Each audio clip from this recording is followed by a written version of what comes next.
नेपालमा थुप्रै व्यक्तिहरूले नेतृत्व गर्ने अवसर पाएका छन्। राजा महाराजाहरूले पनि गरे र अहिले राजापछि कमसेकम 40 भन्दा बढी प्रधानमन्त्रीहरू बनिसके र नेपालको शासन सत्ता सञ्चालन पनि गरिसके।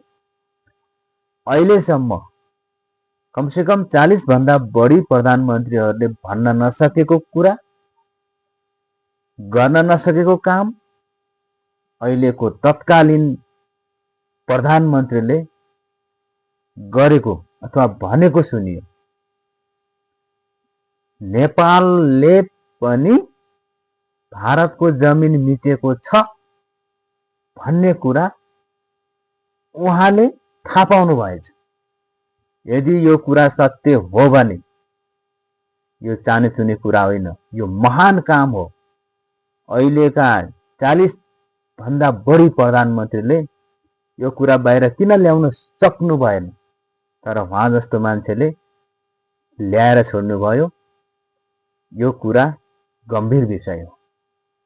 यदि होइन भने, यदि नेपालले भारतको जमिन मिचेको छैन भने नेपाली जनतालाई उल्लु बनाउने काम, नेपाली जनतालाई भ्रममा पारेर सत्ता सञ्चालन गर्ने काम गर्नु भएन। नैतिकताको आधारमा राजीनामा दिनु नै उत्तम हुनेछ। यदि नेपालले भारतको भूमि मिचेको छ भने उहाँ नै सर्वश्रेष्ठ मानिनुहुनेछ।